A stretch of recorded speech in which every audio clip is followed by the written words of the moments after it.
মৃত্যু এটি পৃথিবীর প্রতিটি প্রাণীর জন্য এক অবশ্যম্ভাবী সত্য। ধনী গরিব, রাজা ফকির, মুসলিম অমুসলিম সবার জন্য মৃত্যু সমানভাবে নির্ধারিত। মানুষ যতই দুনিয়ার ভোগ বিলাসে ডুবে থাকুক না কেন, একদিন তাকে মৃত্যুর স্বাদ গ্রহণ করতেই হবে। কোরআনে আল্লাহ তাআলা ঘোষণা করেছেন, প্রত্যেক প্রাণীকেই মৃত্যুর স্বাদ গ্রহণ করতে হবে। সূরা আলে ইমরান 185। এই আয়াত মানুষের কাছে স্পষ্ট করে দেয় মৃত্যু থেকে কোনো পথ নেই। এক, মৃত্যু অনিবার্য। মানুষ দুনিয়ায় যতই ক্ষমতাশালী হোক, মৃত্যুর সামনে সবাই অসহায়। কেউ টাকার বিনিময়ে, কেউ ক্ষমতার জোরে, কেউ চিকিৎসার মাধ্যমে মৃত্যুকে ঠেকাতে পারে না। মৃত্যু হলো দুনিয়া থেকে আখিরাতে প্রবেশের দরজা। আল্লাহ বলেন, তোমরা যেখানেই থাকো না কেন, মৃত্যু তোমাদেরকে ধরে ফেলবে, যদিও তোমরা অতি উঁচু দুর্গে অবস্থান করো। সূরা নিসা ৭৮। ২, মৃত্যু স্মরণের উপকারিতা। রাসূল সাল্লাল্লাহু আলাইহি ওয়াসাল্লাম বলেছেন, সুখ ভোগ ধ্বংসকারীকে অর্থাৎ মৃত্যুকে অধিক পরিমাণে স্মরণ করো। তিরমিজি। এর মাধ্যমে মানুষ অহংকার থেকে মুক্ত হয়, দুনিয়ার প্রতি আসক্তি কমে যায়, আখিরাতের প্রতি মনোযোগী হয়। ৩, মৃত্যু অস্বীকারীদের অবস্থা। কোরআনে বর্ণিত আছে, কাফিররা মৃত্যুর পর জীবনের কথা অস্বীকার করত। তারা বলতো, আমরা মরলে ও মাটি হলে কি আবার জীবিত হব? সূরা কিয়ামাহ ৩-৪। আল্লাহ তাদেরকে চ্যালেঞ্জ করেছেন, যিনি প্রথমবার সৃষ্টি করেছেন তিনি পুনরায় জীবিত করতে সম্পূর্ণ সক্ষম। ৪, মৃত্যুর মুহূর্ত। মৃত্যুর সময় ফেরেশতারা মানুষের রূহ কেড়ে নেয়। মুমিনের রূহ সহজে বের হয়, আর কাফিরের রূহ কষ্টের সাথে বের হয়। কোরআনে বলা হয়েছে, যদি তুমি দেখতে যখন ফেরেশতারা কাফিরদের প্রাণ কবজ করে, তাদের মুখমণ্ডল ও পৃষ্ঠে আঘাত করে এবং বলে, দহনকর শাস্তি আস্বাদন করো। সূরা আনফাল ৫০। ৫, মৃত্যু শিক্ষা ও অনুপ্রেরণা। দুনিয়ার আসল চেহারা বোঝা। মৃত্যু শেখায় দুনিয়া অস্থায়ী। আমলের প্রতি মনোযোগ। মৃত্যু স্মরণ করলে মানুষ নামাজ, রোজা, যাকাতের দিকে মনোযোগী হয়। পাপ থেকে দূরে থাকা। মৃত্যু স্মরণ করলে পাপ করতে ভয় লাগে। আল্লাহের সাথে সম্পর্ক দৃঢ় হয়। মৃত্যু মানুষকে আল্লাহের দিকে ফিরিয়ে আনে। ৬, সাহাবাদের দৃষ্টিভঙ্গি। সাহাবারা মৃত্যুকে ভয় পেতেন না, বরং তারা মৃত্যুর প্রস্তুতি নিতেন। হযরত ওসমান রাদিয়াল্লাহু আনহু কবরের পাশে দাঁড়ালে কাঁদতে কাঁদতে দাড়ি ভিজে দিত, কারণ তিনি জানতেন মৃত্যুর পরই প্রকৃত জীবনের শুরু। ৭, মৃত্যুর শিক্ষা আধুনিক মানুষের জন্য। আজ মানুষ দুনিয়ার আরাম, বিলাসিতা, টাকা পয়সা, প্রযুক্তি নিয়ে ব্যস্ত, কিন্তু মৃত্যু স্মরণ করলে বুঝতে পারে দুনিয়ার সব কিছু ফেলে যেতে হবে। আখিরাতের জন্য প্রস্তুতি নেওয়াই হলো আসল কাজ। মৃত্যু হলো অমোঘ সত্য। এটি কাউকে ছাড় দেয় না, এটি মানুষকে আখিরাতের পথে নিয়ে যায়। তাই প্রতিটি মুসলিমের উচিত মৃত্যু স্মরণ করা এবং সেই অনুযায়ী জীবনকে গড়ে তোলা। রাসূল সাল্লাল্লাহু আলাইহি ওয়াসাল্লাম বলেছেন, বুদ্ধিমান সেই যে নিজেকে হিসেবের জন্য প্রস্তুত রাখে এবং মৃত্যুর পরের জীবনের জন্য কাজ করে। তিরমিজি। মৃত্যুর পর মানুষ সরাসরি আখিরাতের চূড়ান্ত বিচার পায় না, বরং সে প্রবেশ করে এক অন্তর্বর্তী জীবনে, যাকে বলা হয় বারজাক। এর সময়কাল হলো মৃত্যু থেকে কিয়ামত পর্যন্ত। এই সময়েই মানুষ কবরের জীবন ভোগ করে, যেখানে মুমিনেরা শান্তি ও নেয়ামত পায় আর কাফেররা শাস্তি ভোগ করে। কুরআনে আল্লাহ বলেন, তাদের সামনে আছে এক অন্তরাল, বারজাক, পুনরুত্থানের দিন পর্যন্ত। সূরা মুমিনুন ১০০। ১, বারজাকের পরিচয়। বারজাক মানে হলো অন্তরাল বা বাধা। এটি মৃত্যু ও কিয়ামতের মধ্যবর্তী সময়। এ সময়ই মানুষের প্রকৃত অবস্থা প্রকাশ পায়। ২, কবরের প্রশ্নোত্তর। রাসূল সাল্লাল্লাহু আলাইহি ওয়াসাল্লাম বলেছেন, যখন মানুষকে কবরস্থ করা হয় এবং তার সঙ্গীরা ফিরে যায়, তখন সে তাদের পদধ্বনি পর্যন্ত শোনে। তখন ২ ফেরেশতা তার কাছে এসে তাকে বসায় এবং জিজ্ঞাসা করে, তোমার রব কে? তোমার দ্বীন কি? তোমার নবী কে? বুখারী, মুসলিম। ১৩ মিনিট ১০ সেকেন্ড থেকে ১০ মিনিট ৪৩ সেকেন্ড অবধি। মুমিন সঠিক উত্তর দেবে আর কাফের বা মুনাফিক উত্তর দিতে পারবে না। 3 কবরের নিয়ামত। মুমিন বান্দার জন্য কবর প্রশস্ত হয়ে যায়, জান্নাতের জানালা খোলা হয়, তার কাছে জান্নাতের সুবাস পৌঁছায়। রাসূল সাল্লাল্লাহু আলাইহি ওয়াসাল্লাম বলেছেন, কবর মুমিনের জন্য জান্নাতের বাগান সমূহের একটি বাগান হয়ে যায়। তিরমিজি। কিয়ামত মিনিট এবং 25 সেকেন্ড থেকে 12 মিনিট 36 সেকেন্ড পর্যন্ত। 4 কবরের আযাব। কাফের ও মুনাফিকদের কবর সংকুচিত হয়ে যায়, জাহান্নামের আগুনের দরজা খোলা হয়, শাস্তি শুরু হয়। কুরআনে আল্লাহ বলছেন, আগুনের সামনে সকাল সন্ধ্যায় তাদেরকে উপস্থাপন করা হবে, আর কিয়ামতের দিন বলা হবে, ফেরাউনদের সম্প্রদায়কে কঠিন শাস্তির দিকে নিয়ে যাও। সূরা গাফির 46। এটি হলো কবরের আযাবের প্রমাণ। 5 কবরের জীবনের গুরুত্ব। মৃত্যুর পর প্রথম ধাপ কবর হলো আখিরাতের প্রথম স্টেশন। আমলের প্রতিফল শুরু হয়, মুমিন ও কাফেরের পার্থক্য প্রকাশ পায়, চূড়ান্ত বিচার পর্যন্ত অপেক্ষার স্থান, মানুষ এখানে অপেক্ষা করে। 6 সাহাবাদের ভয়। সাহাবারা কবরের আযাবকে খুব ভয় করতেন। রাসূল দোয়া করতেন, হে আল্লাহ, আমি কবরের আযাব থেকে তোমার কাছে আশ্রয় চাই। বুখারী, মুসলিম। 13 মিনিট 43 সেকেন্ড থেকে 12 মিনিট 45 সেকেন্ড। আমাদেরও নিয়মিত কবরের আযাব থেকে আল্লাহর কাছে আশ্রয় চাইতে হবে। 7 কবরের জীবন থেকে শিক্ষা। দুনিয়ায় আমল ঠিক করলে কবর আরামদায়ক হবে, পাপ করলে কবর ভয়ঙ্কর হবে। কবরের আযাব থেকে বাঁচতে নামাজ, রোজা, যাকাত 7 কাজ করতে হবে। আর আধুনিক মানুষকে স্মরণ করানো, আজ আমরা দুনিয়ার বিলাসিতায় ডুবে আছি, কিন্তু কবরের জীবন ভুলে গেলে আখিরাতের প্রস্তুতি অপূর্ণ থাকে। তাই মৃত্যুর সাথে সাথে কবরের জীবন শুরু হবে, এটি আমাদের প্রতিদিন স্মরণ রাখা জরুরি। কবর হলো আখিরাতের প্রথম ধাপ। মুমিন সেখানে শান্তি পাবে, কাফের সেখানে শাস্তি পাবে। রাসূল সাল্লাল্লাহু আলাইহি ওয়াসাল্লাম বলেছেন, কবর আখিরাতের প্রথম ধাপ। যদি কেউ এতে মুক্তি পায় তবে পরবর্তী ধাপগুলো সহজ হবে, আর যদি এতে ধরা পড়ে তবে পরবর্তী ধাপগুলো আরো কঠিন হবে। শিক্ষা সদ্যক্কা 13 মিনিট 34 সেকেন্ড থেকে 13 মিনিট 40 সেকেন্ড। কবরের জীবনের প্রস্তুতি নিতে হলে আমাদের আমলকে ঠিক করতে হবে এবং আল্লাহর উপর ভরসা রাখতে হবে। মৃত্যুর পরপরই মানুষ প্রবেশ করে কবরের জীবনে। এখানে মুমিন ও কাফেরের মধ্যে পার্থক্য শুরু হয়। মুমিনের জন্য কবর হয় শান্তি ও আরামের স্থান, আর কাফেরের জন্য কবর হয় শাস্তি ও কষ্টের জায়গা। তাই কবরকে বলা হয় আখিরাতের প্রথম ধাপ। রাসূল সাল্লাল্লাহু আলাইহি ওয়াসাল্লাম বলেছেন, কবর আখিরাতের প্রথম ধাপ। যদি কেউ এতে মুক্তি পায় তবে পরবর্তী ধাপগুলো সহজ হবে, আর যদি এতে ধরা পড়ে তবে পরবর্তী ধাপগুলো আরো কঠিন হবে। তিরমিজি। 1 কবরের আযাবের বাস্তবতা। কবরের আযাব অস্বীকার করার সুযোগ নেই। কুরআন ও হাদিসে এ বিষয়ে স্পষ্ট প্রমাণ রয়েছে। কুরআনে আল্লাহ বলেন, আগুনের সামনে সকাল সন্ধ্যায় তাদেরকে উপস্থাপন করা হবে, আর কিয়ামতের দিন বলা হবে, ফেরাউন সম্প্রদায়কে কঠিন শাস্তির দিকে নিয়ে যাও। সূরা গাফির 46 নম্বর আয়াত। এখানে সকাল সন্ধ্যা শাস্তি দেওয়া হচ্ছে, এটাই হলো কবরের আযাব। 2 কবরের আযাবের কারণ।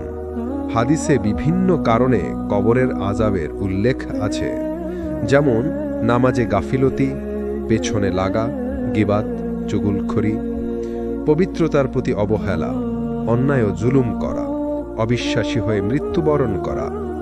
রাসূল সাল্লাল্লাহু আলাইহি ওয়াসাল্লাম একবার 2 কবরের পাশে দাঁড়িয়ে বলেছিলেন, এ দুজনকে শাস্তি দেওয়া হচ্ছে, তবে তারা বড় কোনো অপরাধে না। একজন প্রস্রাব থেকে সতর্ক থাকত না, আর একজন চুগলখড়ি করত। বুখারী, মুসলিম। 3 কবরের নিয়ামত। অন্যদিকে মুমিন বান্দাদের জন্য কবর আরামের স্থান হয়ে যায়, কবর প্রশস্ত হয়ে যায়, জান্নাতের জানালা খোলা হয়, জান্নাতের সুগন্ধি পৌঁছে যায়, ফেরেশতারা তাকে সুসংবাদ দেয়। রাসূল সাল্লাল্লাহু আলাইহি ওয়াসাল্লাম বলেছেন, যখন মুমিন বান্দা কবরস্থ হয় তার জন্য জান্নাতের দরজা খোলা হয়। সে বলে, হে আল্লাহ, কিয়ামতকে প্রতিষ্ঠিত করো, যাতে আমি আমার পরিবার ও সম্পদের কাছে ফিরে যেতে পারি। বুখারী। 4. মুমিন ও কাফেরের পার্থক্য। মুমিনের রূহ জান্নাতের বাগানে থাকে, কাফিরের রূহ শাস্তি ভোগ করে।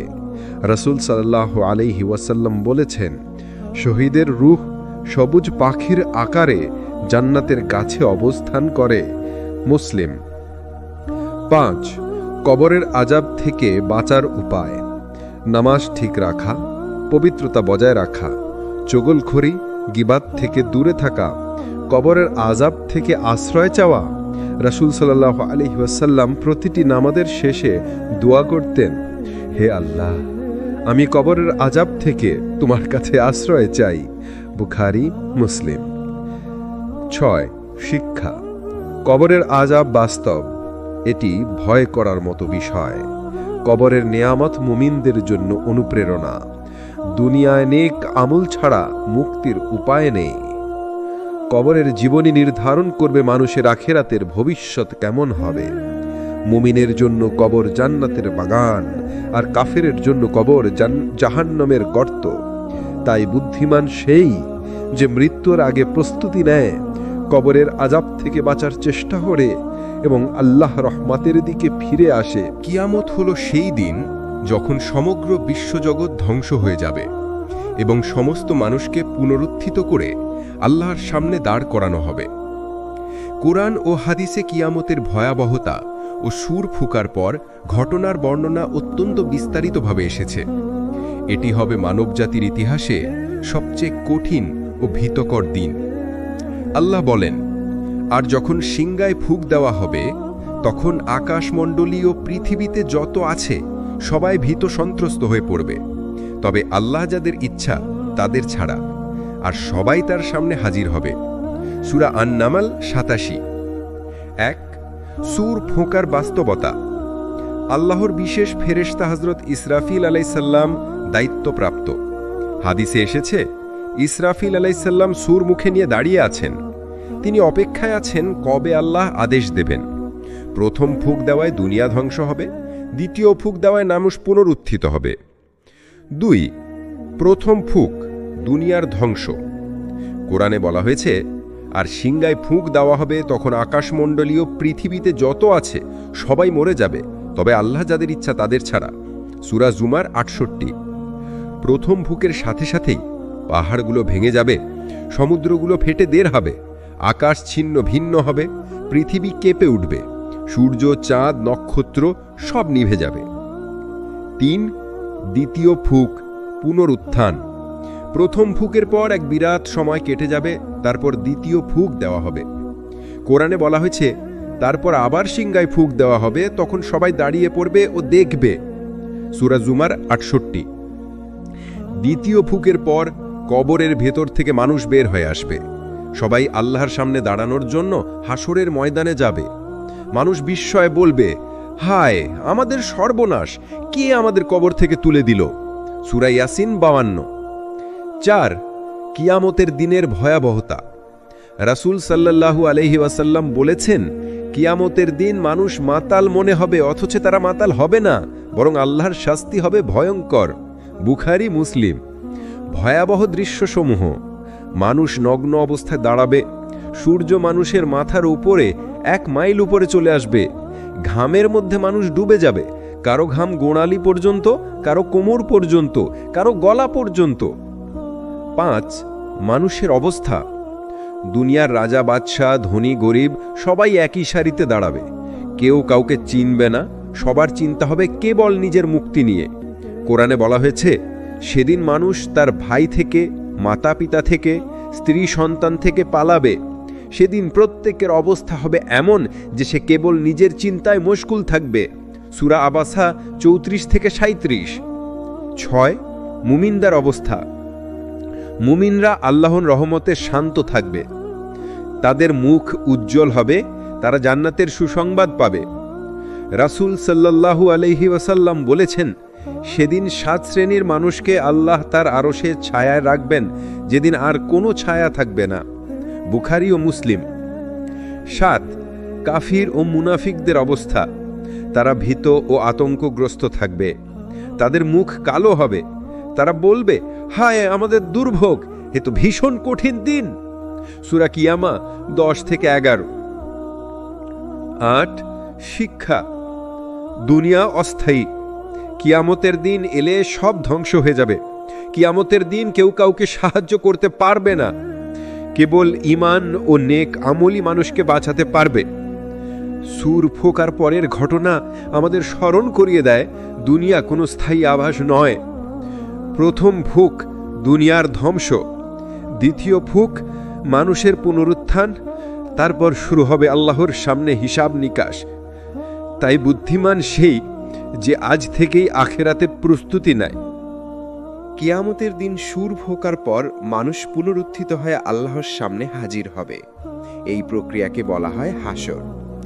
হাসর হলো সেই দিন যখন মানুষকে আখিরাতের জন্য সাজানো হয় এবং সকলকে আল্লাহর ন্যায় বিচারের উদ্দেশ্যে উপস্থিত করা হয়। কুরআনে আল্লাহ বলেন, অতঃপর আমরা তাদেরকে একত্র করব এবং প্রত্যেককে তার কাজের হিসাব নিতে উপস্থিত করব। সূরা আল হাক্কা। 1 হাসরের প্রক্রিয়া। কবর থেকে উত্তোলন। মানুষ কবর থেকে বের হয়, মাটি তার গায়ে থেকে যায় না। সবাই একসাথে হাসরের ময়দানে উপস্থিত হয়। সাজানো ও দাঁড়ানো। আল্লাহ তাআলা মানুষকে সারিবদ্ধভাবে দাঁড় করান। পুরুষ, নারী, ধনী, গরিব, শিশু, বৃদ্ধ সকলকে সমানভাবে সাজানো হয়। মুখের উজ্জ্বলতা ও কালো চিহ্ন। মুমিনদের মুখ উজ্জ্বল, আনন্দ ও শান্তি। কাফির ও মুনাফিকদের মুখ কালো, ভয় ও দুশ্চিন্তা। 2 মানুষের ভীতি ও হতাশা। হাসরের ময়দানে পৌঁছানোর পর অনেক মানুষ হতাশ হয়। তারা একে অপরকে চিনতে পারবে না। তাদের একমাত্র চিন্তা হবে, আমরা কি মুক্তি পাব? কুরআনে আল্লাহ বলেন, সেদিন মানুষ তার ভাই, পিতামাতা, স্ত্রী ও সন্তানদের থেকে পালাবে। সূরা আবাসা। 3 ফেরেশতাদের দায়িত্ব। ফেরেশতারা মানুষের কাজের তালিকা নিয়ে হাজির থাকে। প্রত্যেক বান্দার সমস্ত কাজের হিসাব উপস্থাপন করা হবে। রাসূল সাল্লাল্লাহু আলাইহি ওয়াসাল্লাম বলেছেন, প্রত্যেক বান্দার কাজের একটি বই তার সামনে উপস্থিত হবে। নেক কাজ ও পাপ সবই লেখা আছে। মুসলিম। 4 মানুষের পার্থক্য। নেক বান্দা আনন্দিত, শান্ত, স্বস্তিতে ভরা। তাদের কাজ ও সৎকর্ম তাদের সহায়তা করে। কাফির ও মুনাফিক ভয়, আতঙ্ক, লজ্জা এবং দুশ্চিন্তা। তাদের কোনো সমাধান থাকবে না। 5 হাসরের গুরুত্ব। হাসর হলো মানুষের জন্য ন্যায় বিচারের প্রক্রিয়া। এখানে দেখা যাবে কে আখিরাতের জন্য প্রস্তুত ছিল। এই মঞ্চে কেউ কাউকে সাহায্য করতে পারবে না।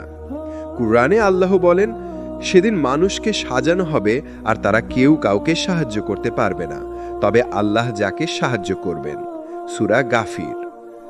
6 হাসরত শিক্ষা। দুনিয়ার সব ক্ষমতা, ধন সম্পদ কিয়ামতের দিন কাজে লাগবে না। ঈমান ও নেক আমলি মানুষের মুক্তির চাবিকাঠি।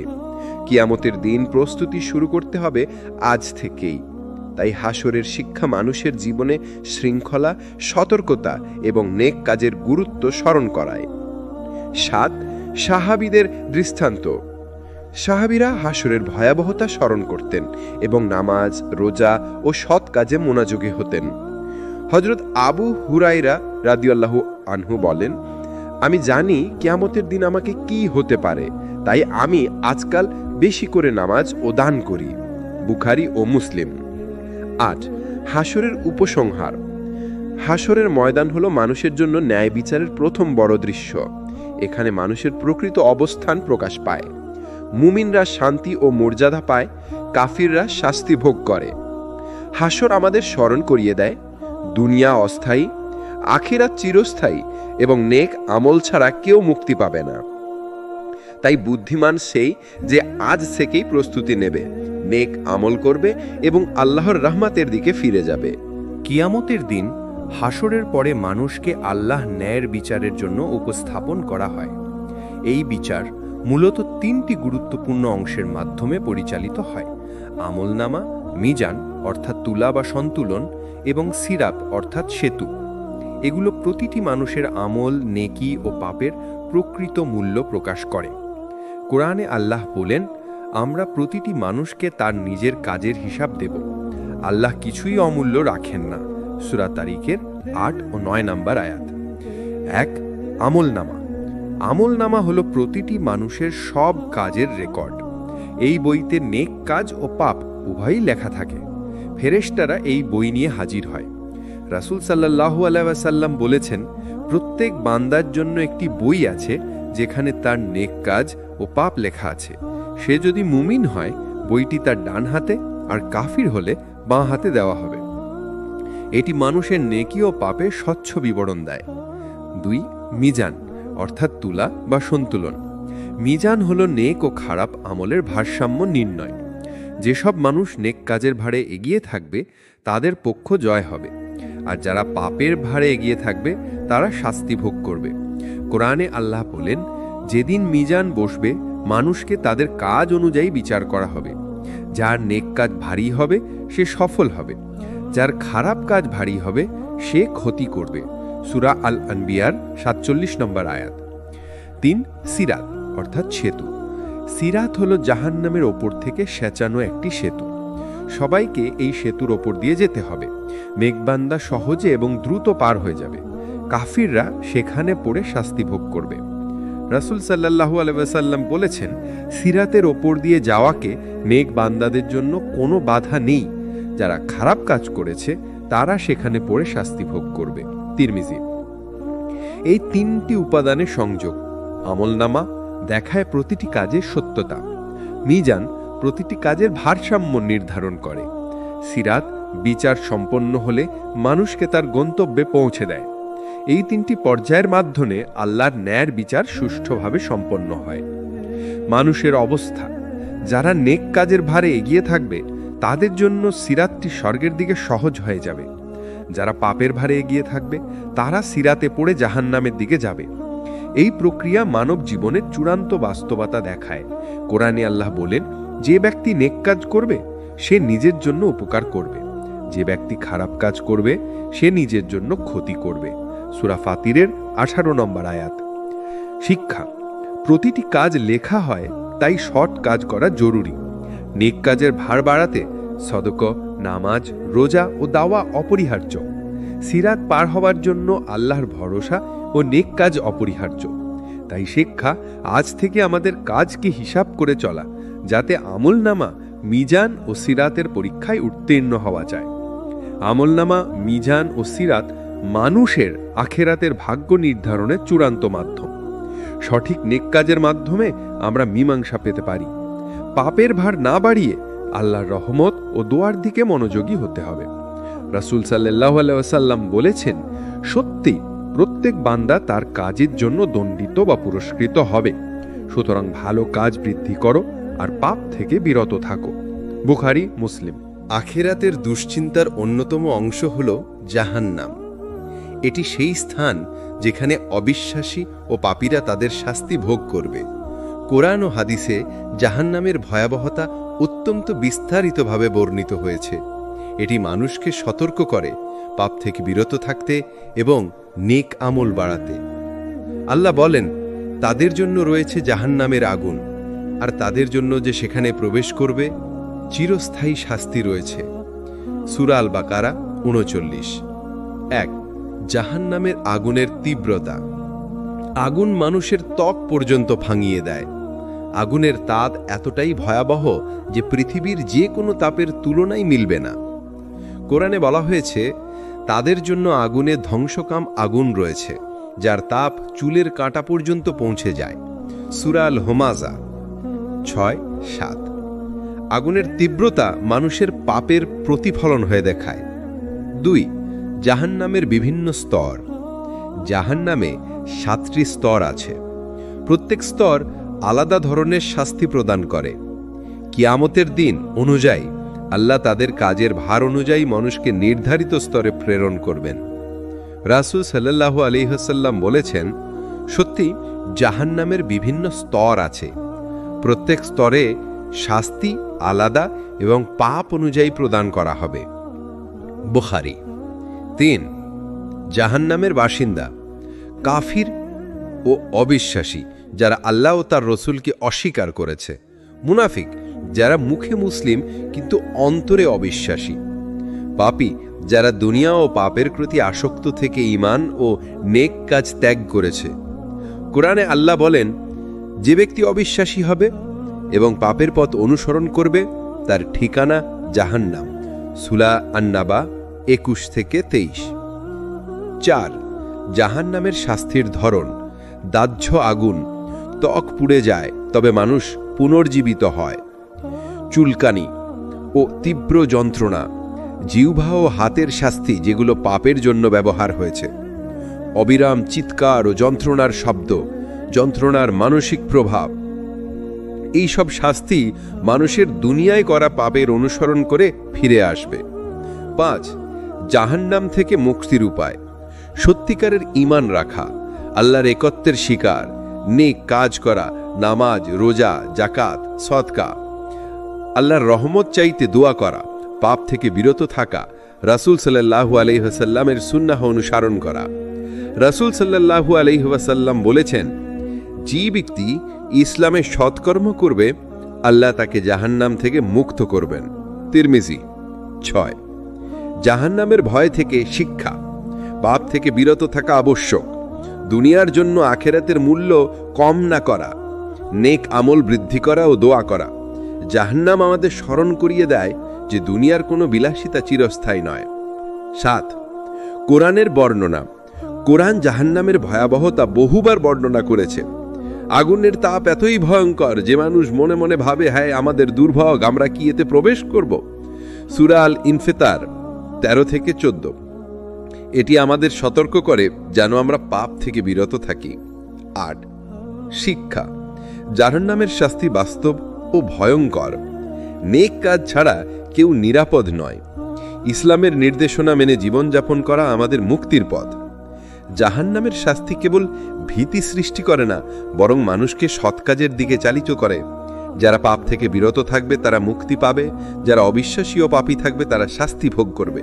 তাই বুদ্ধিমান সেই যে আজ থেকেই আখিরাতের জন্য প্রস্তুতি নেবে, জাহান্নামের শাস্তি থেকে নিরাপদ থাকবে এবং আল্লাহর রহমত প্রার্থনা করবে। আখিরাতের সবচেয়ে সুন্দর ও আনন্দময় অংশ হল জান্নাত। এটি সেই চিরস্থায়ী স্বর্গযাত্রা যেখানে মুমিনরা শান্তি, সুখ ও আল্লাহর আনন্দ লাভ করবে। কুরআন ও হাদিসে জান্নাতের অবর্ণনীয় সৌন্দর্য, নেয়ামত ও পুরস্কারের বর্ণনা রয়েছে। আল্লাহ বলেন, যারা ঈমান এনেছে এবং নেক কাজ করেছে তাদের জন্য রয়েছে জান্নাতের বাগান, যার নিচে নদী প্রবাহিত হবে। তারা সেখানে চিরস্থায়ী বসবাস করবে। সূরা বাকারার 25। কুরআনে উল্লেখ আছে যে জান্নাতে বিভিন্ন স্তর আছে। প্রত্যেক স্তর আলাদা নেয়ামত, আনন্দ ও মর্যাদা প্রদান করে। নেক কাজের ভার অনুযায়ী মানুষকে উপযুক্ত স্তরে প্রবেশ করানো হবে। রাসূল সাল্লাল্লাহু আলাইহি ওয়াসাল্লাম বলেছেন, জান্নাতের 7 স্তর আছে। প্রত্যেক স্তর পূর্ববর্তী স্তরের চেয়ে উন্নত। তিরমিজি। জান্নাতের নেয়ামত। মানুষের ইচ্ছা অনুযায়ী খাদ্য, পানীয়, বাসস্থান, চরম আরাম ও সৌন্দর্য। মানসিক ও আত্মিক সুখ। কোনো দুশ্চিন্তা বা কষ্ট নেই। শান্তি, আনন্দ ও আল্লাহর সন্তুষ্টি সর্বদা থাকবে। সাম্প্রদায়িক সুখ। পরিবার, সন্তান ও প্রিয়জনরা একত্রে, মুমিনরা পরস্পরের সান্নিধ্যে সুখী। ইবাদত ও আল্লাহর সান্নিধ্য। জান্নাতের সবচেয়ে বড় আনন্দ হল আল্লাহর নৈকট্য ও তার সন্তুষ্টি। মুসলিমরা চিরকাল আল্লাহর নৈকট্য ভোগ করবে। জান্নাতের বাসস্থান। দরজা ও বাগান, নদী, ফুল, ফল এবং সুবাসময় বাগান, সোনার ও রূপার তৈরি সৌন্দর্য। কুরআনে আল্লাহ বলেন, তাদের জন্য থাকবে বিস্তৃত বাগান যার নিচে নদী প্রবাহিত হবে। তারা সেখানে চিরস্থায়ী বসবাস করবে। সূরা হাদিদ 12। জান্নাতের বাসিন্দারা। যারা ঈমান এনেছে এবং নেক কাজ করেছে, যারা জিহাদ, নামাজ, রোজা, যাকাত ও সাদকা অনুসরণ করেছে, যারা পাপ থেকে বিরত থেকে আল্লাহর সন্তুষ্টির জন্য জীবন নিয়েছে।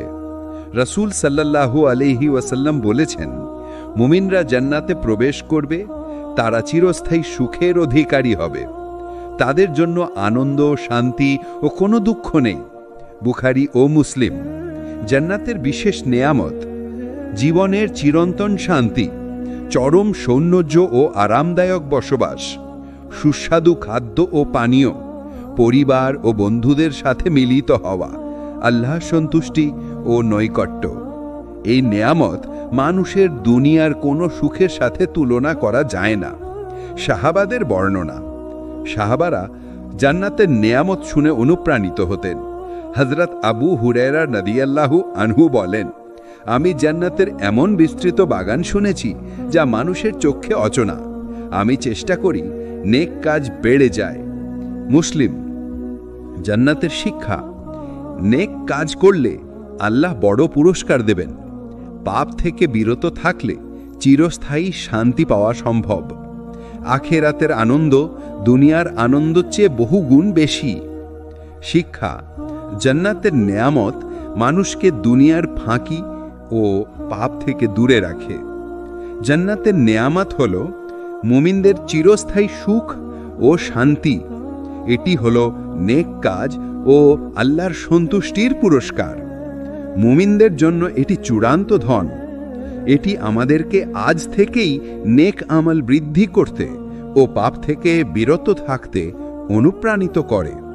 রাসূল সাল্লাল্লাহু আলাইহি ওয়াসাল্লাম বলেছেন, সত্যি জান্নাতের আনন্দ মানুষের চেয়ে যারা তা ভোগ করবে তাদেরকে ধন, রাজ্য, সন্তুষ্টি এবং সর্বোচ্চ আনন্দ প্রদান করবে। বুখারী ও মুসলিম। কিয়ামতের দিন অনেক মানুষ নেক কাজ করলেও পাপের কারণে নির্ভেজাল মুক্তি পাবে না। এ সময় আসে শাফাআত বা সুপারিশ। শাফাআত হল রাসূল সাল্লাল্লাহু আলাইহি ওয়াসাল্লাম বা নবী মুমিনদের পক্ষে আল্লাহর কাছে মধ্যস্থতা করা। এটি আল্লাহর মহান দয়া ও রহমতের প্রতিফলন। কুরআনে আল্লাহ বলেন, কেউ আল্লাহর অনুমতি ছাড়া আরেকজনের জন্য শাফাআত করতে পারবে না। সূরা আন-নিসা ৬৪। ১. শাফাআতের গুরুত্ব। শাফাআত মানুষের মুক্তির জন্য একটি সুযোগ, বিশেষ করে যারা আল্লাহর প্রতি ঈমান রাখে কিন্তু ছোট বা কিছু বড় পাপের কারণে সরাসরি জান্নাতে প্রবেশ করতে পারবে না।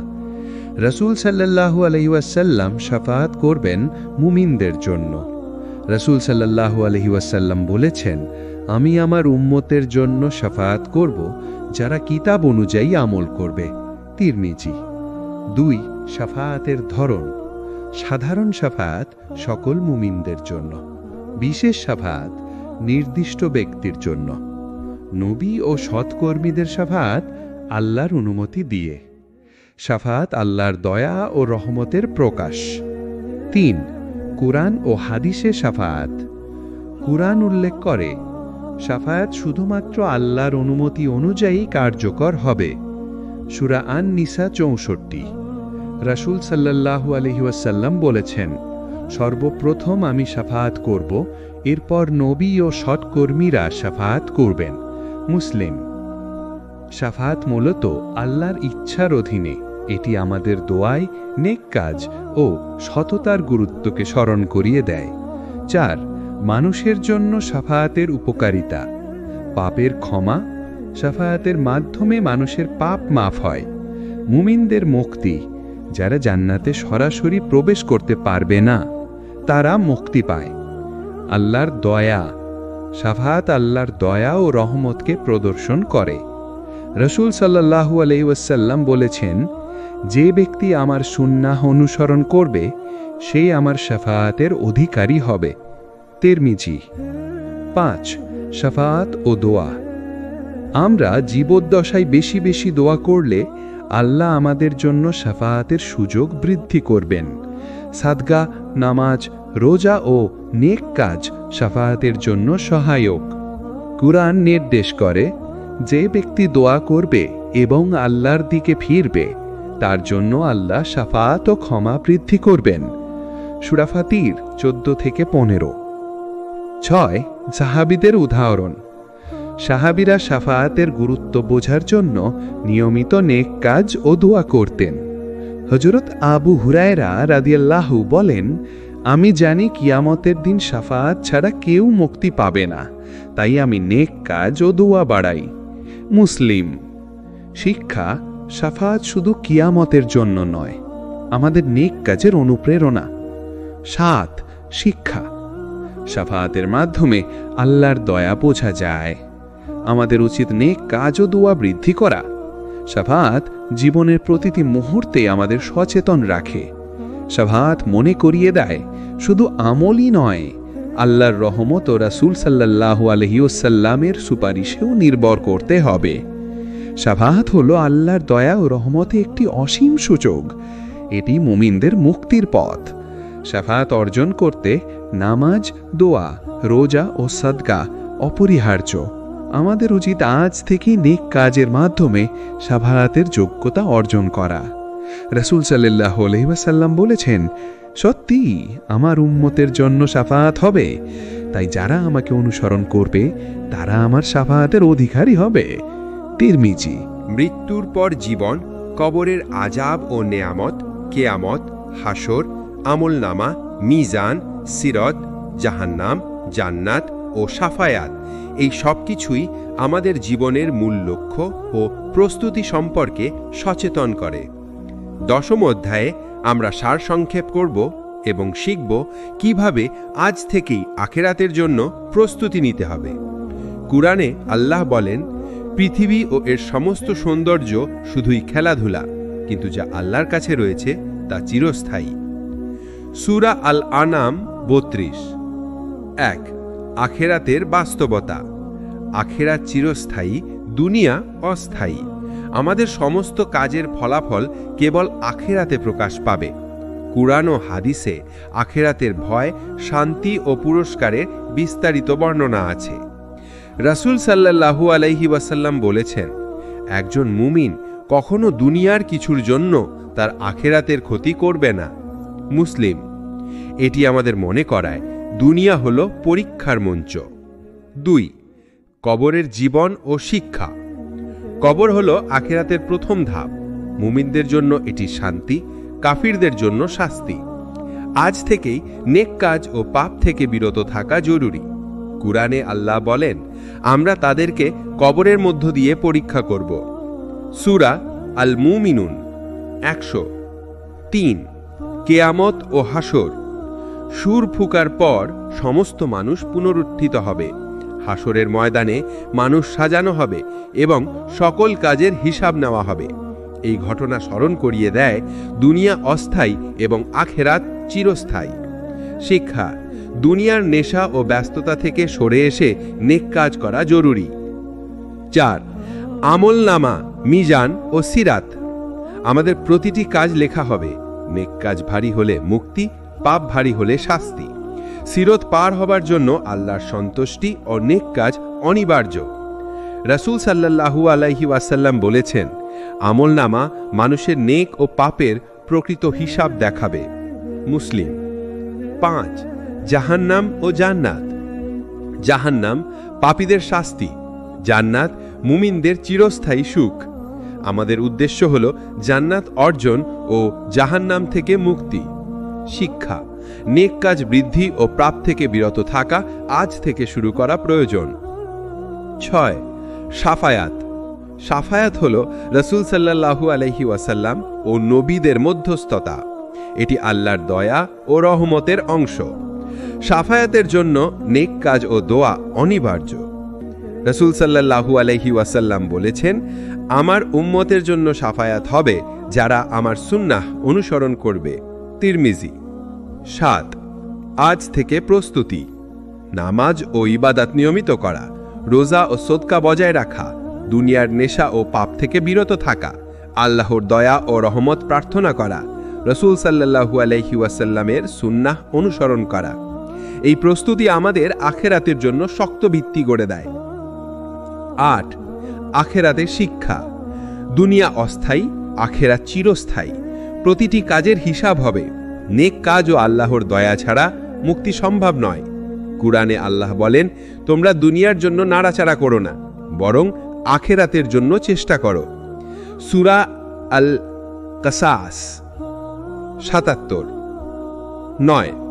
উপসংহার। আখেরাত আমাদের জীবনের চূড়ান্ত লক্ষ্য। কবর, কিয়ামত, হাসর, মিজান, সিরাত, জাহান্নাম, জান্নাত ও সাফায়াত সবই আখেরাতের প্রক্রিয়ার অংশ। দুনিয়ার সমস্ত আনন্দ অস্থায়ী, নেক কাজ ও আল্লাহর সন্তুষ্টি চিরস্থায়ী। আজ থেকে প্রস্তুতি নেওয়া বুদ্ধিমানের কাজ। রাসূল সাল্লাল্লাহু আলাইহি ওয়াসাল্লাম বলেছেন, সত্যি যারা আখেরাতের জন্য প্রস্তুতি নেবে তারা সুখী হবে, যারা নেবে না তারা শাস্তির মধ্যে পড়বে। বুখারী, মুসলিম। মৃত্যু এটি পৃথিবীর প্রতিটি প্রাণীর জন্য এক অবশ্যম্ভাবী সত্য। ধনী গরিব, রাজা ফকির, মুসলিম অমুসলিম সবার জন্য মৃত্যু সমানভাবে নির্ধারিত। মানুষ যতই দুনিয়ার ভোগ বিলাসে ডুবে থাকুক না কেন, একদিন তাকে মৃত্যুর স্বাদ গ্রহণ করতেই হবে।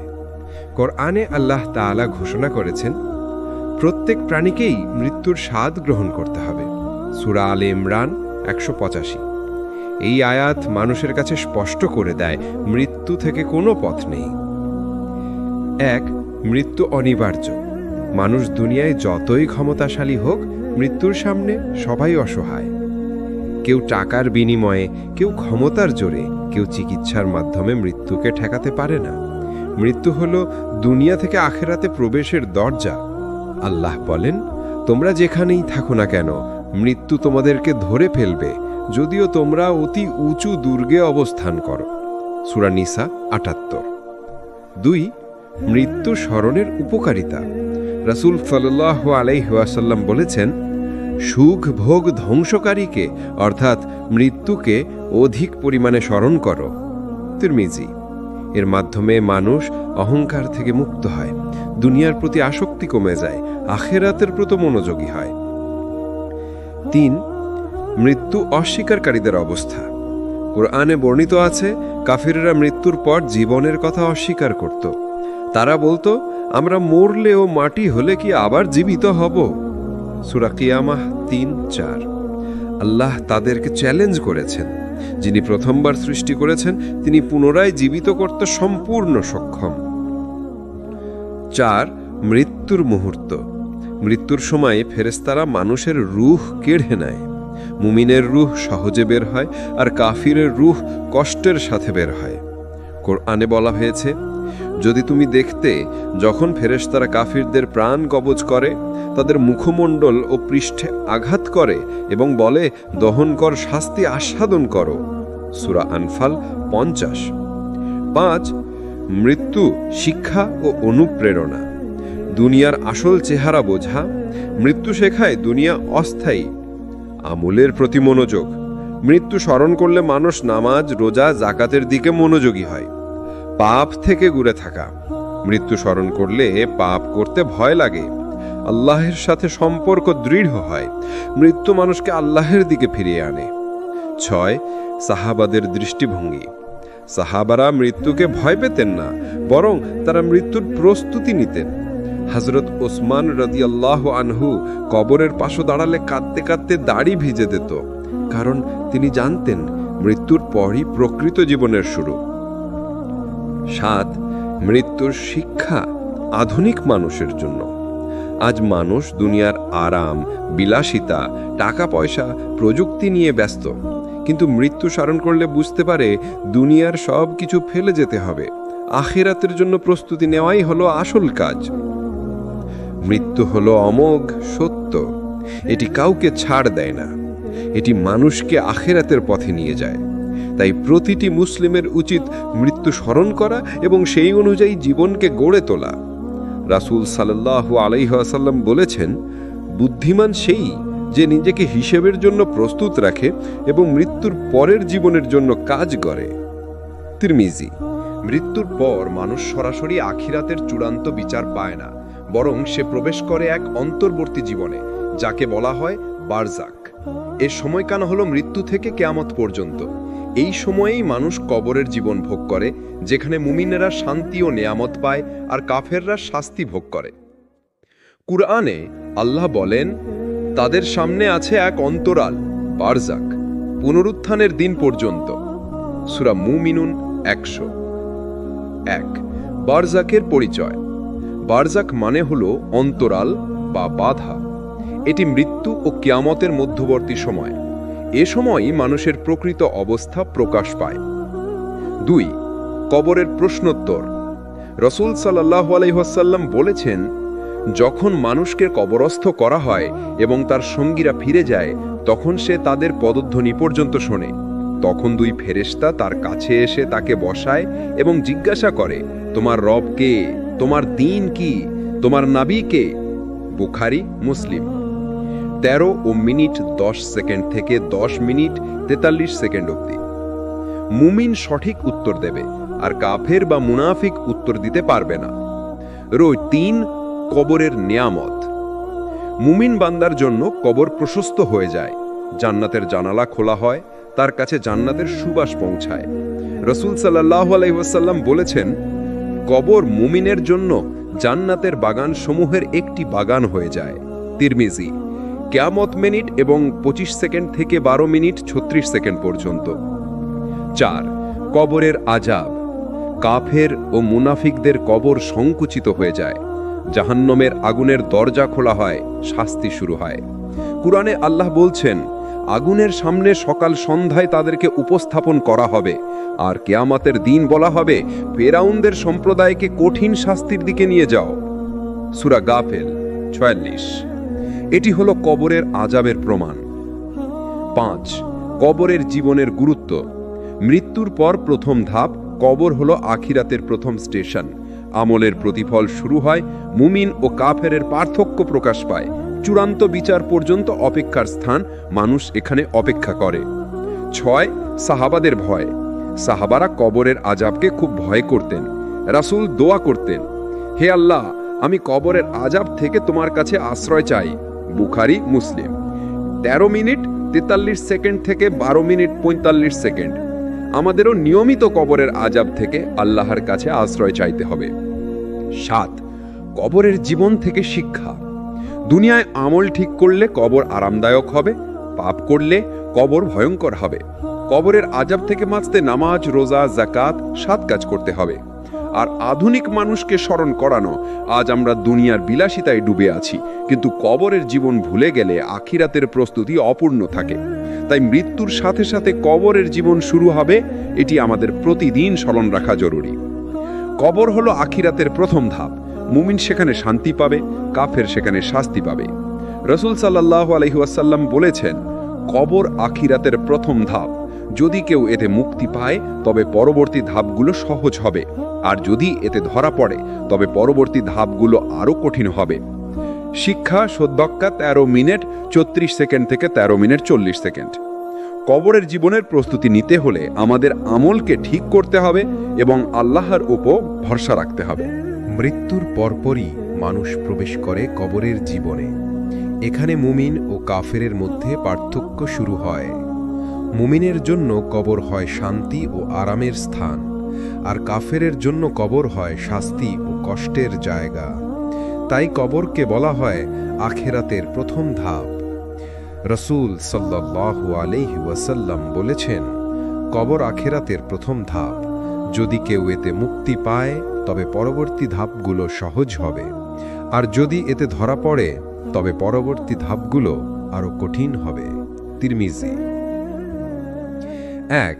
কবরের আযাবের বাস্তবতা। কবরের আযাব অস্বীকার করার সুযোগ নেই। কুরআন ও হাদিসে এ বিষয়ে স্পষ্ট প্রমাণ রয়েছে। কুরআনে আল্লাহ বলেন, আগুনের সামনে সকাল সন্ধ্যায় তাদেরকে উপস্থাপন করা হবে, আর কিয়ামতের দিন বলা হবে, ফেরাউন সম্প্রদায়কে কঠিন শাস্তির দিকে নিয়ে যাও। সূরা গাফির 46 নম্বর আয়াত। এখানে সকাল সন্ধ্যা শাস্তি দেওয়া হচ্ছে, এটাই হলো কবরের আযাব। 2. কবরের আযাবের কারণ। হাদিসে বিভিন্ন কারণে কবরের আযাবের উল্লেখ আছে, যেমন নামাজে গাফিলতি, পেছনে লাগা, গীবাত, চুগলখড়ি, পবিত্রতার প্রতি অবহেলা, অন্যায় ও জুলুম করা, অবিশ্বাসী হয়ে মৃত্যুবরণ করা।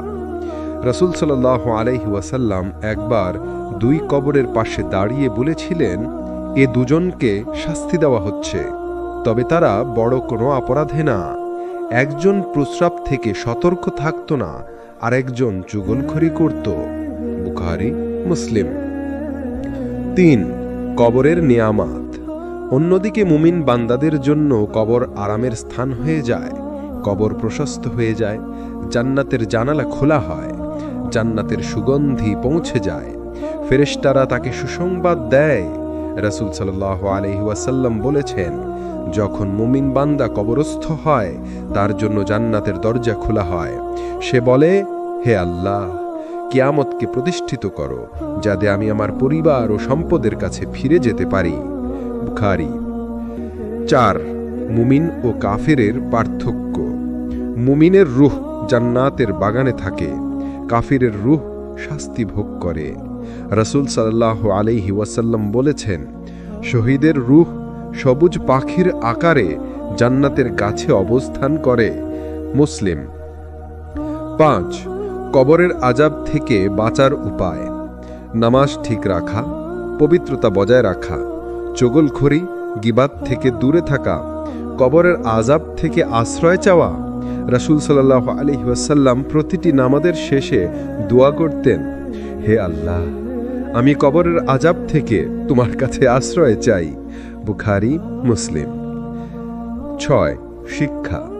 কবরের আযাব বাস্তব, এটি ভয় করার মতো বিষয়। কবরের নেয়ামত মুমিনদের জন্য অনুপ্রেরণা। দুনিয়ায় নেক আমল ছাড়া মুক্তির উপায় নেই। কবরের জীবনী নির্ধারণ করবে মানুষের আখিরাতের ভবিষ্যৎ কেমন হবে।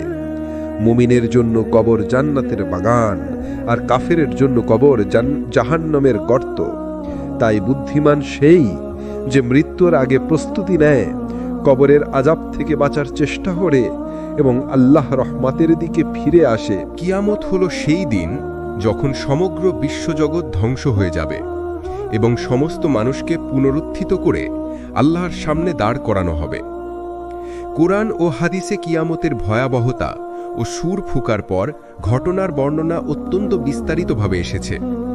এটি হবে মানবজাতির ইতিহাসে সবচেয়ে কঠিন ও ভীতকর দিন। আল্লাহ বলেন, আর যখন সিংগায় ফুঁক দেওয়া হবে, তখন আকাশমণ্ডলী ও পৃথিবীতে যত আছে সবাই ভীত সন্ত্রস্ত হয়ে পড়বে, তবে আল্লাহ যাদের ইচ্ছা তাদের ছাড়া, আর সবাই তার সামনে হাজির হবে। সূরা আন-নামাল 87। 1. সূর ফোঁকার বাস্তবতা। আল্লাহর বিশেষ ফেরেশতা হযরত ইসরাফিল আলাইহিসসালাম দায়িত্বপ্রাপ্ত। হাদিসে এসেছে, ইসরাফিল আলাইহিসসালাম সূর মুখে নিয়ে দাঁড়িয়ে আছেন। তিনি অপেক্ষায় আছেন কবে আল্লাহ আদেশ দেবেন। প্রথম ফুঁক দেওয়ায় দুনিয়া ধ্বংস হবে, দ্বিতীয় ফুঁক দেওয়ায় মানুষ পুনরুত্থিত হবে। 2. প্রথম ফুঁক দুনিয়ার ধ্বংস। কোরআনে বলা হয়েছে, আর সিংগায় ফুঁক দেওয়া হবে, তখন আকাশমণ্ডলীয় পৃথিবীতে যত আছে সবাই মরে যাবে, তবে আল্লাহ যাদের ইচ্ছা তাদের ছাড়া। সূরা জুমার 68। প্রথম ফুঁকের সাথে সাথেই পাহাড়গুলো ভেঙে যাবে, সমুদ্রগুলো ফেটে দের হবে, আকাশ ছিন্ন ভিন্ন হবে, পৃথিবী কেঁপে উঠবে, সূর্য চাঁদ নক্ষত্র সব নিভে যাবে। 3. দ্বিতীয় ফুঁক পুনরুত্থান। প্রথম ফুঁকের পর এক বিরাট সময় কেটে যাবে, তারপর দ্বিতীয় ফুঁক দেওয়া হবে। কোরআনে বলা হয়েছে, তারপর আবার সিংগায় ফুঁক দেওয়া হবে, তখন সবাই দাঁড়িয়ে পড়বে ও দেখবে। সূরা জুমার 68। দ্বিতীয় ফুঁকের পর কবরের ভেতর থেকে মানুষ বের হয়ে আসবে। সবাই আল্লাহর সামনে দাঁড়ানোর জন্য হাসরের ময়দানে যাবে। মানুষ বিস্ময়ে বলবে, হায়, আমাদের সর্বনাশ, কে আমাদের কবর থেকে তুলে দিল? সূরা ইয়াসিন 52। 4. কিয়ামতের দিনের ভয়াবহতা। রাসূল সাল্লাল্লাহু আলাইহি ওয়াসাল্লাম বলেছেন, কিয়ামতের দিন মানুষ মাতাল মনে হবে, অথচ তারা মাতাল হবে না, বরং আল্লাহর শাস্তি হবে ভয়ঙ্কর। বুখারী, মুসলিম। ভয়াবহ দৃশ্যসমূহ।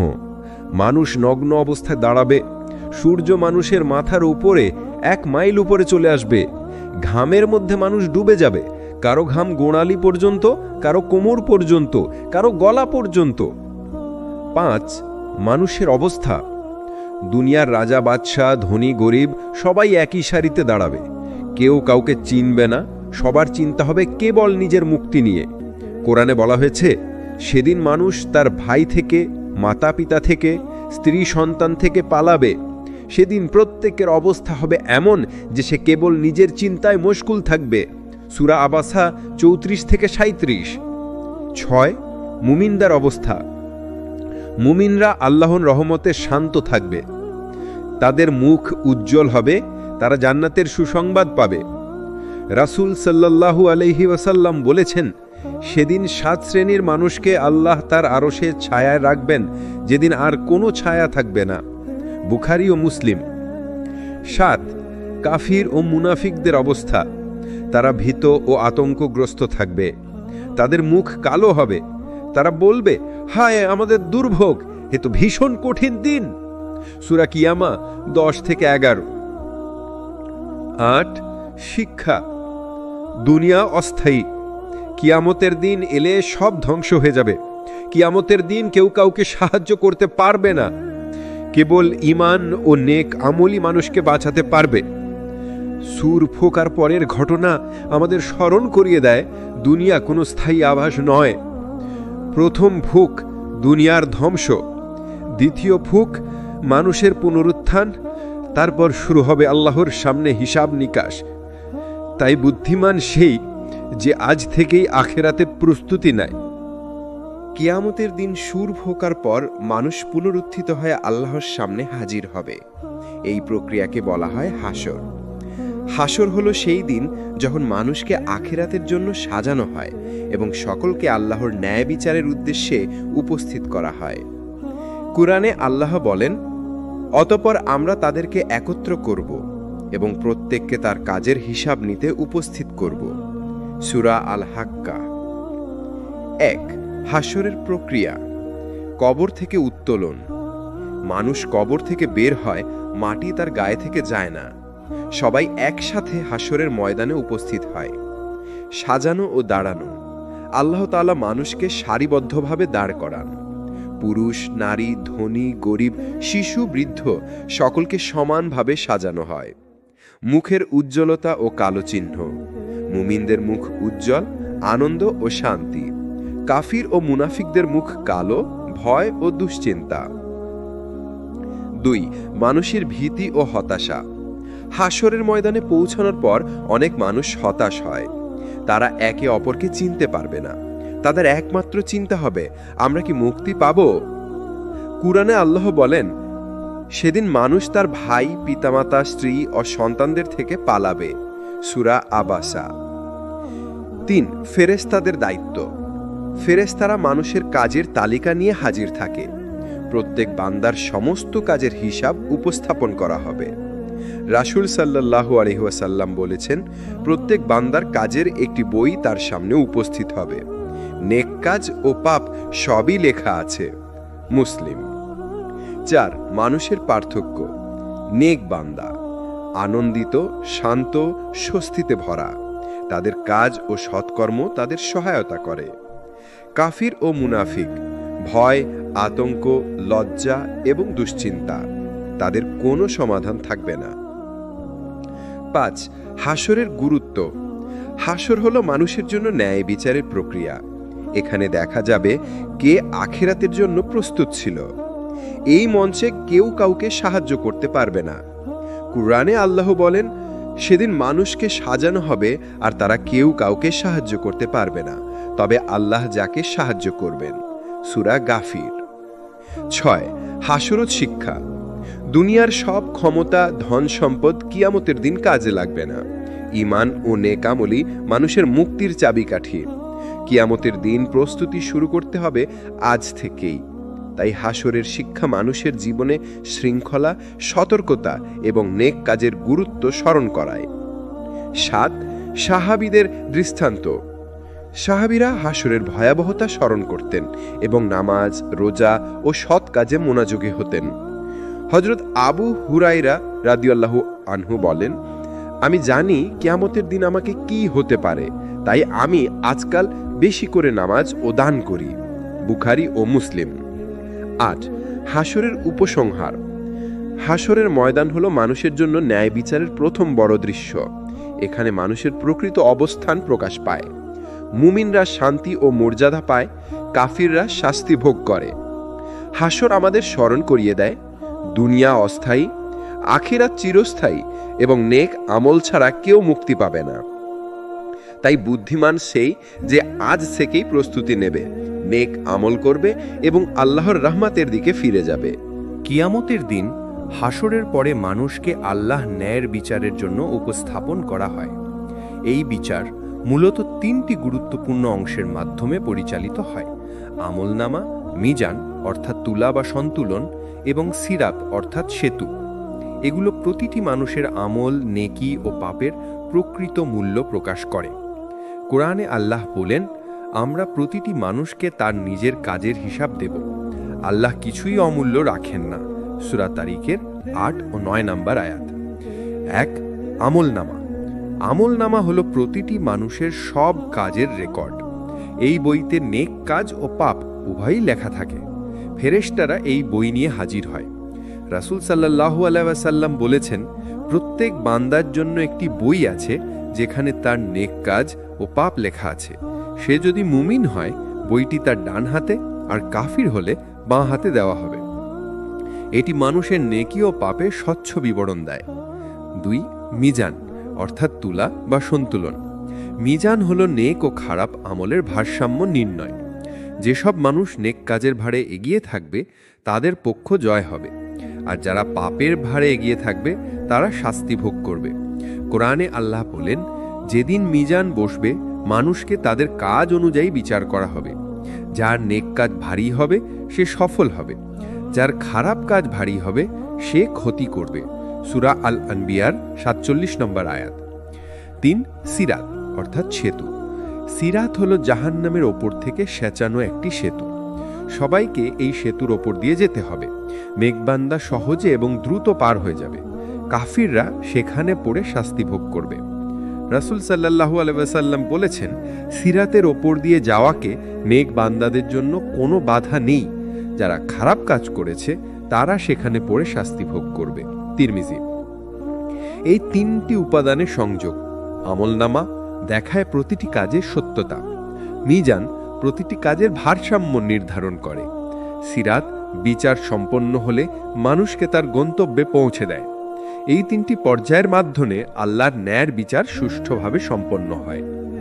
মানুষের অবস্থা: যারা নেক কাজের ভারে এগিয়ে থাকবে তাদের জন্য সিরাতটি স্বর্গের দিকে সহজ হয়ে যাবে।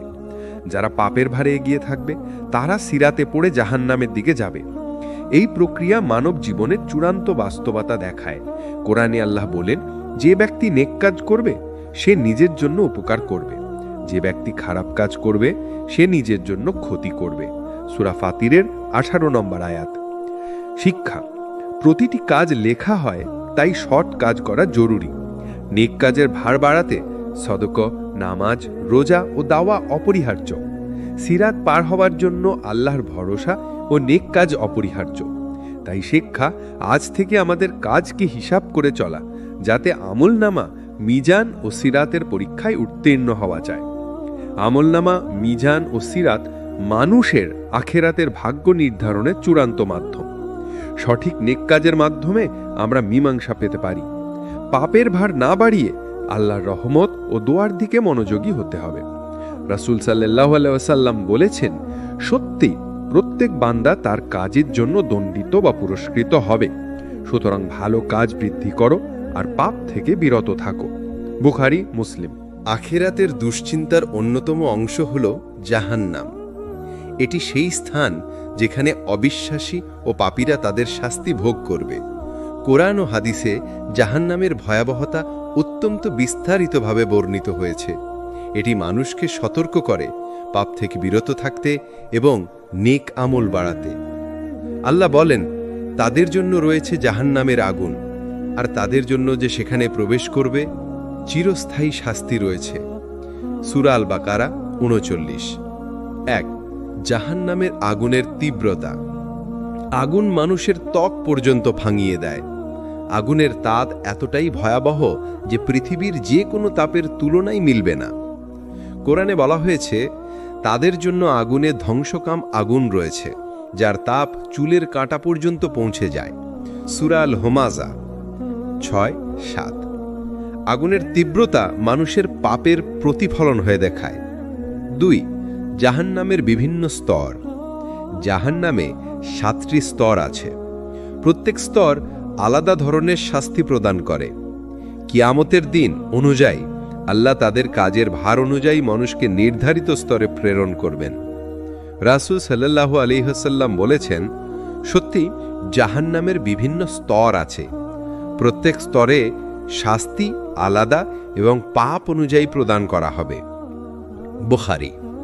3, জাহান্নামের বাসিন্দা কাফির ও অবিশ্বাসী, যারা আল্লাহ ও তার রসুলকে অস্বীকার করেছে। মুনাফিক, যারা মুখে মুসলিম কিন্তু অন্তরে অবিশ্বাসী। পাপী, যারা দুনিয়া ও পাপের প্রতি আসক্ত থেকে ঈমান ও নেক কাজ ত্যাগ করেছে। কোরআনে আল্লাহ বলেন, যে ব্যক্তি অবিশ্বাসী হবে এবং পাপের পথ অনুসরণ করবে তার ঠিকানা জাহান্নাম। সূরা আন-নাবা 21-23। 4, জাহান্নামের শাস্তির ধরন। দাহ্য আগুন, ত্বক পুড়ে যায় তবে মানুষ পুনর্জীবিত হয়। চুলকানি ও তীব্র যন্ত্রণা, জিহ্বা ও হাতের শাস্তি যেগুলো পাপের জন্য ব্যবহার হয়েছে। অবিরাম চিৎকার ও যন্ত্রণার শব্দ, যন্ত্রণার মানসিক প্রভাব। এই সব শাস্তি মানুষের দুনিয়ায় করা পাপের অনুসরণ করে ফিরে আসবে। 5, জাহান্নাম থেকে মুক্তির উপায়।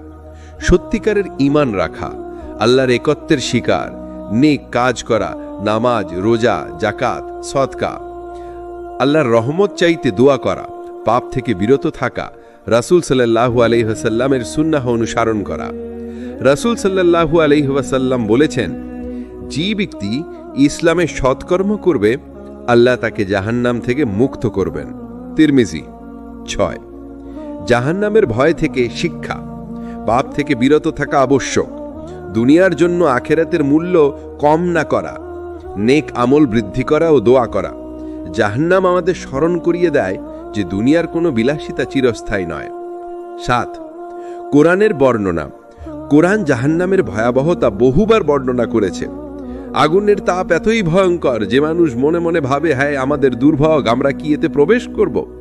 সূরা আল ইনফিতার 13-14। এটি আমাদের সতর্ক করে যেন আমরা পাপ থেকে বিরত থাকি। 8, শিক্ষা। জাহান্নামের শাস্তি বাস্তব ও ভয়ঙ্কর। নেক কাজ ছাড়া কেউ নিরাপদ নয়।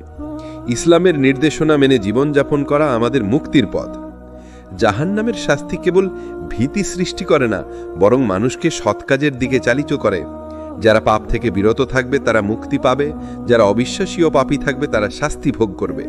তাই বুদ্ধিমান সেই যে আজ থেকেই আখিরাতের জন্য প্রস্তুতি নেবে, জাহান্নামের শাস্তি থেকে নিরাপদ থাকবে এবং আল্লাহর রহমত প্রার্থনা করবে। আখেরাতের সবচেয়ে সুন্দর ও আনন্দময় অংশ হল জান্নাত। এটি সেই চিরস্থায়ী স্বর্গযাত্রা যেখানে মুমিনরা শান্তি, সুখ ও আল্লাহর আনন্দ লাভ করবে। কুরআন ও হাদিসে জান্নাতের অবর্ণনীয় সৌন্দর্য, নেয়ামত ও পুরস্কারের বর্ণনা রয়েছে। আল্লাহ বলেন, যারা ঈমান এনেছে এবং নেক কাজ করেছে তাদের জন্য রয়েছে জান্নাতের বাগান, যার নিচে নদী প্রবাহিত হবে। তারা সেখানে চিরস্থায়ী বসবাস করবে। সূরা বাকারার 25। কুরআনে উল্লেখ আছে যে জান্নাতে বিভিন্ন স্তর আছে। প্রত্যেক স্তর আলাদা নেয়ামত, আনন্দ ও মর্যাদা প্রদান করে। নেক কাজের ভার অনুযায়ী মানুষকে উপযুক্ত স্তরে প্রবেশ করানো হবে। রাসূল সাল্লাল্লাহু আলাইহি ওয়াসাল্লাম বলেছেন, জান্নাতের 7 স্তর আছে। প্রত্যেক স্তর পূর্ববর্তী স্তরের চেয়ে উন্নত। তিরমিজি। জান্নাতের নেয়ামত, মানুষের ইচ্ছা অনুযায়ী খাদ্য, পানীয়, বাসস্থান, চরম আরাম ও সৌন্দর্য। মানসিক ও আত্মিক সুখ, কোনো দুশ্চিন্তা বা কষ্ট নেই। শান্তি, আনন্দ ও আল্লাহর সন্তুষ্টি সর্বদা থাকবে। সাম্প্রদায়িক সুখ, পরিবার, সন্তান ও প্রিয়জনরা একত্রে, মুমিনরা পরস্পরের সান্নিধ্যে সুখী। ইবাদত ও আল্লাহর সান্নিধ্য। জান্নাতের সবচেয়ে বড় আনন্দ হল আল্লাহর নৈকট্য ও তার সন্তুষ্টি। মুসলিমরা চিরকাল আল্লাহর নৈকট্য ভোগ করবে। জান্নাতের বাসস্থান, দরজা ও বাগান, নদী ফুল, ফল এবং সুবাসময় বাগান, সোনার ও রূপার তৈরি সৌন্দর্য। কোরআনে আল্লাহ বলেন, তাদের জন্য থাকবে বিস্তৃত বাগান যার নিচে নদী প্রবাহিত হবে, তারা সেখানে চিরস্থায়ী বসবাস করবে। সূরা হাদিদ 12। জান্নাতের বাসিন্দারা যারা ঈমান এনেছে এবং নেক কাজ করেছে, যারা জিহাদ, নামাজ, রোজা, যাকাত ও সাদকা অনুসরণ করেছে, যারা পাপ থেকে বিরত থেকে আল্লাহর সন্তুষ্টির জন্য জীবন নিয়েছে। রাসূল সাল্লাল্লাহু আলাইহি ওয়াসাল্লাম বলেছেন, মুমিনরা জান্নাতে প্রবেশ করবে, তারা চিরস্থায়ী সুখের অধিকারী হবে। তাদের জন্য আনন্দ, শান্তি ও কোনো দুঃখ নেই। বুখারী ও মুসলিম। জান্নাতের বিশেষ নেয়ামত: জীবনের চিরন্তন শান্তি, চরম সৌন্দর্য ও আরামদায়ক বসবাস, সুস্বাদু খাদ্য ও পানীয়, পরিবার ও বন্ধুদের সাথে মিলিত হওয়া, আল্লাহ সন্তুষ্টি ও নৈকট্য। এই নেয়ামত মানুষের দুনিয়ার কোনো সুখের সাথে তুলনা করা যায় না। সাহাবাদের বর্ণনা: সাহাবারা জান্নাতের নেয়ামত শুনে অনুপ্রাণিত হতেন। হযরত আবু হুরায়রা রাদিয়াল্লাহু আনহু বলেন, আমি জান্নাতের এমন বিস্তৃত বাগান শুনেছি যা মানুষের চোখে অচেনা। আমি চেষ্টা করি নেক কাজ বেড়ে যায়। মুসলিম। জান্নাতের শিক্ষা: নেক কাজ করলে আল্লাহ বড় পুরস্কার দেবেন। পাপ থেকে বিরত থাকলে চিরস্থায়ী শান্তি পাওয়া সম্ভব। আখিরাতের আনন্দ দুনিয়ার আনন্দের চেয়ে বহুগুণ বেশি। শিক্ষা: জান্নাতের নেয়ামত মানুষকে দুনিয়ার ফাঁকি ও পাপ থেকে দূরে রাখে। জান্নাতের নেয়ামত হল মুমিনদের চিরস্থায়ী সুখ ও শান্তি। এটি হল নেক কাজ ও আল্লাহর সন্তুষ্টির পুরস্কার। মুমিনদের জন্য এটি চূড়ান্ত ধন। এটি আমাদেরকে আজ থেকেই নেক আমল বৃদ্ধি করতে ও পাপ থেকে বিরত থাকতে অনুপ্রাণিত করে। রাসূল সাল্লাল্লাহু আলাইহি ওয়াসাল্লাম বলেছেন, সত্যি জান্নাতের আনন্দ মানুষের চেয়ে যারা তা ভোগ করবে তাদেরকে ধন, রাজ্য, সন্তুষ্টি এবং সর্বোচ্চ আনন্দ প্রদান করবে। বুখারী ও মুসলিম। কিয়ামতের দিন অনেক মানুষ নেক কাজ করলেও পাপের কারণে নির্ভেজাল মুক্তি পাবে না। এ সময় আসে শাফাআত বা সুপারিশ।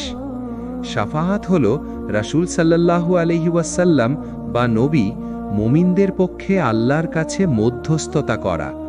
এটি আল্লাহর মহান দয়া ও রহমতের প্রতিফলন। কুরআনে আল্লাহ বলেন, কেউ আল্লাহর অনুমতি ছাড়া আরেকজনের জন্য শাফাআত করতে পারবে না। সূরা আন-নিসা 64। 1. শাফাআতের গুরুত্ব। শাফাআত মানুষের মুক্তির জন্য একটি সুযোগ, বিশেষ করে যারা আল্লাহর প্রতি ঈমান রাখে কিন্তু ছোট বা কিছু বড় পাপের কারণে সরাসরি জান্নাতে প্রবেশ করতে পারবে না। রাসূল সাল্লাল্লাহু আলাইহি ওয়াসাল্লাম শাফাআত করবেন মুমিনদের জন্য। রাসূল সাল্লাল্লাহু আলাইহি ওয়াসাল্লাম বলেছেন, আমি আমার উম্মতের জন্য শাফাআত করব যারা কিতাব অনুযায়ী আমল করবে। তিরমিজি। 2. শাফাআতের ধরন। সাধারণ শাফাআত সকল মুমিনদের জন্য। বিশেষ শাফাআত নির্দিষ্ট ব্যক্তির জন্য। নবী ও সৎকর্মীদের শাফাআত আল্লাহর অনুমতি দিয়ে। শাফাআত আল্লাহর দয়া ও রহমতের প্রকাশ। 3. কুরআন ও হাদিসে শাফাআত।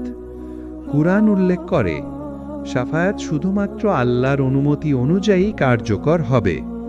সূরা আন-নিসা 64। রাসূল সাল্লাল্লাহু আলাইহি ওয়াসাল্লাম বলেছেন, সর্বপ্রথম আমি শাফাআত করব, এরপর নবী ও সৎকর্মীরা শাফাআত করবেন। মুসলিম। শাফাআত মূলত আল্লাহর ইচ্ছার অধীনে। এটি আমাদের দোয়ায়, নেক কাজ ও সততার গুরুত্বকে স্মরণ করিয়ে দেয়। 4. মানুষের জন্য শাফাআতের উপকারিতা। পাপের ক্ষমা। শাফাআতের মাধ্যমে মানুষের পাপ মাফ হয়। মুমিনদের মুক্তি। যারা জান্নাতে সরাসরি প্রবেশ করতে পারবে না তারা মুক্তি পায়। আল্লাহর দয়া। শাফাআত আল্লাহর দয়া ও রহমতকে প্রদর্শন করে। রাসূল সাল্লাল্লাহু আলাইহি ওয়াসাল্লাম বলেছেন, যে ব্যক্তি আমার সুন্নাহ অনুসরণ করবে সে আমার শাফাআতের অধিকারী হবে। তিরমিজি। 5. শাফাআত ও দোয়া। আমরা জীবদ্দশায় বেশি বেশি দোয়া করলে আল্লাহ আমাদের জন্য শাফাআতের সুযোগ বৃদ্ধি করবেন। সাদগা, নামাজ, রোজা ও নেক কাজ শাফাআতের জন্য সহায়ক। কুরআন নির্দেশ করে, যে ব্যক্তি দোয়া করবে এবং আল্লাহর দিকে ফিরবে তার জন্য আল্লাহ শাফাআত ও ক্ষমা বৃদ্ধি করবেন। সূরা ফাতির 14-15। 6. সাহাবীদের উদাহরণ। সাহাবীরা শাফাআতের গুরুত্ব বোঝার জন্য নিয়মিত নেক কাজ ও দোয়া করতেন। হযরত আবু হুরায়রা রাদিয়াল্লাহু বলেন, আমি জানি কিয়ামতের দিন শাফাআত ছাড়া কেউ মুক্তি পাবে না, তাই আমি নেক কাজ ও দোয়া বাড়াই। মুসলিম। শিক্ষা: শাফাআত শুধু কিয়ামতের জন্য নয়, আমাদের নেক কাজের অনুপ্রেরণা। 7. শিক্ষা: শাফাআতের মাধ্যমে আল্লাহর দয়া বোঝা যায়। আমাদের উচিত নেক কাজ ও দোয়া বৃদ্ধি করা। শাফাআত জীবনের প্রতিটি মুহূর্তে আমাদের সচেতন রাখে। শাফাআত মনে করিয়ে দেয় শুধু আমলই নয়, আল্লাহর রহমত ও রাসূল সাল্লাল্লাহু আলাইহি ওয়াসাল্লামের সুপারিশেও নির্ভর করতে হবে।